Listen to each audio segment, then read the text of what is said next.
اور جو نقصانات ہیں ان کو کم سے کم کرنا ہے. اللہ کرم کرے، فضل کرے.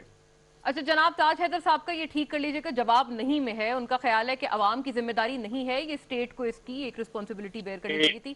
فردوس شمیم نقوی صاحب آپ فرمائیے گا، آپ کا اس پہ کیا خیال ہے؟ آپ تو انڈورس کرتے ہیں اس بات کو like prime minister Imran Khan کے لاک ڈاؤن حل نہیں ہے، ابھی بھی آپ یہ کہتے ہیں جب ہمیں روز بروز اسپائک نظر آ رہی ہے؟ سر دیکھیں، پہلی چیز یہ ہے کہ لاک ڈاؤن اس مرض کا حل ہے، لیکن شاید ہمارے ملک میں اپلیکیبل نہیں، اس سے کہ اس ملک کے موروثی حالات، تاج حیدر صاحب اور میں ایک ہی شہر سے رہتے ہیں.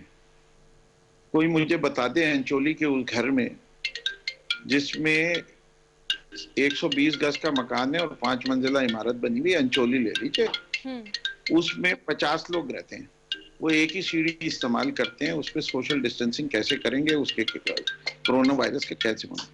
ان کچی آبادیوں کے جو بلدیہ میں ہیں، جس میں ایک 150 فٹ کے کمرے کے اندر 10 افراد رہتے ہیں، ایک کامن ٹوائلٹ استعمال کرتے ہیں، صحن ہوتا نہیں ہے، گرمی کی شدت میں ان کے لیے ہوا لینے کی واحد جگہ جو ہے وہ گھر کے باہر ہے، پورا کا پورا محلہ گھر کے باہر آتا ہے. اس شہر کے اندر جس وقت لاک ڈاؤن کیا تھا تو ہبائی اور ووہان کی طرح حکومت وقت میں لاجسٹکس طے نہیں کی تھی کہ سب لوگ گھر کے اندر ہیں، تمہیں پکا پکایا کھانا ہم گھر میں پہنچائیں گے، نہ ہمارے پاس صلاحیت ہے.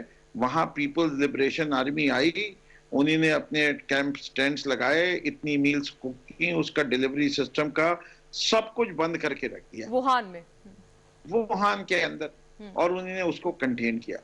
تاج بھائی نے نیوزی لینڈ کا ذکر کیا، نیوزی لینڈ کا موسٹ پاپولس سٹی ویلنگٹن ہے، اس کی آبادی پر اسکوائر کلومیٹر 18 ہے. ہاں جی دیٹس کریکٹ. اور کراچی کی 4728 لوگ پر اسکوائر کلومیٹر ہے.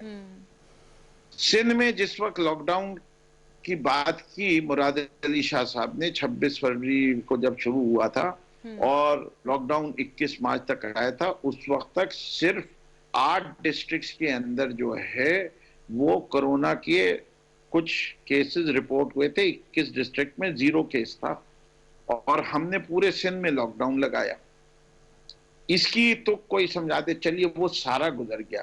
مجھے اب کوئی بتا دے کہ آج کی تاریخ میں کہ یہ ملک یا کوئی صوبہ اپنے مالی وسائل فیڈریشن کی مدد اور سب کچھ لینے کے بعد کتنے دن تک لاک ڈاؤن لگا سکتا ہے. دیکھیں دنیا کے تمام ممالک کو کسی نہ کسی سٹیج پہ آ کے لاک ڈاؤن کو ایک بات سنیں سر، یہ بات ہے کہ چلیں آپ نہ لگائیں لاک ڈاؤن، لیکن ایس او پیز کی خلاف ورزی پر پھر سزائیں بھی تو بتائیں نا.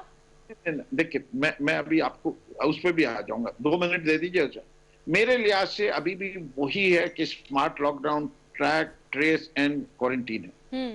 سزا جو ہے اس کی ایک میں نے دیکھا مختلف ممالک میں، آپ ان کو امپریزن نہیں کر سکتے لوگوں کو، بیکاز اگر آپ امپریزن کرتے ہیں تو اگر وہ تافتان کے بارڈر کی کراسنگ لے لیجئے یا سکھر کا لے لیجئے، آپ اس کو کوارنٹین فیسلٹیز نہیں بنی، وہ انکیوبیٹرز بن گئے، چاہے کوئی بھی ذمہ دار ہو. اس کے لیے ہم فیڈرل گورنمنٹ ہو، پروونشل گورنمنٹ ہو، سندھ گورنمنٹ ہو، کچھ بھی ہو، میں مرض کی بات کر رہا ہوں. اگر آپ دیکھیں تو اس وقت سب سے پور ہینڈلنگ اور جو سچویشن سب سے زیادہ خراب ہے، looking at deaths as a factor, that is KP. سب سے زیادہ پاپولیشن کے لحاظ سے اموات جو ہوئی ہیں وہ KP میں جی، mortality rate, yes. اور سندھ میں سب اچھل کے کہہ رہے ہیں کہ اگر سندھ والا لاک ڈاؤن ہو جاتا تو حالات بڑے بہتر ہوتے. رائٹ سر فردوس صاحب، بالکل I got your point. آپ کا خیال ہے کہ یہ عوام پہ اس کا اونس لائی کرتا ہے اور ان کی ذمہ داری ہے. رائٹ، ہاں میں ہے اور وہاں ڈیتھس کم ہوئی ہیں، تو اس کے معنی سندھ میں بھی لاک ڈاؤن نہیں لگا. ٹھیک ہے رائٹ. میں سمجھتا ہوں as a nation we have to find unique ways. ایک ملک نے کیا کہا، جھاڑو دلوائی ہے لوگوں سے جنہیں نے ٹھیک ہے رائٹ سر. ہاں کا سوال ہے، ہاں کا جواب ہے آپ کا کہ واقعی یہ رسپانسبلٹی عوام کی ہے. رائٹ، میاں صاحب آپ کا یور ویو آن دس. دیکھیے ویری کوئکلی ہمیں یہ نہیں بھولنا چاہیے، کرونا وائرس جو ہے یہ ایک وبا ہے، اور یہ فرد واحد کے لیے نہیں، کسی ایک شہر کے لیے نہیں، کسی ایک ملک کے لیے نہیں، کسی ایک جگہ کے لیے نہیں. سب سے پہلی یہ چیز ہے. اب پرابلم یہ ہے کہ یہ مختلف آراء اس پر آ رہی ہیں اور وہ صرف ہمارے تھرڈ ورلڈ میں نہیں، پاکستان، انڈیا، بنگلہ دیش، سری لنکا، اس میں نہیں بلکہ ڈیولپڈ ورلڈ میں بھی ہیں. مختلف قسم کی باتیں کہی جا رہی ہیں جو ایک عام آدمی کو کنفیوز کرتی ہیں، چاہے وہ کتنا ہی پڑھا لکھا کیوں نہ ہو. چونکہ ہم یہ مانتے ہیں کہ ہاں یہ ایک وبا ہے اور یہ ایک بیماری ہے اور اس سے لوگ مر رہے ہیں اور فردر اور زیادہ مریں گے اگر ہم اس کو کنٹرول نہ کر سکے. اب بات آ جاتی ہے اس کو کنٹرول کرنے کی.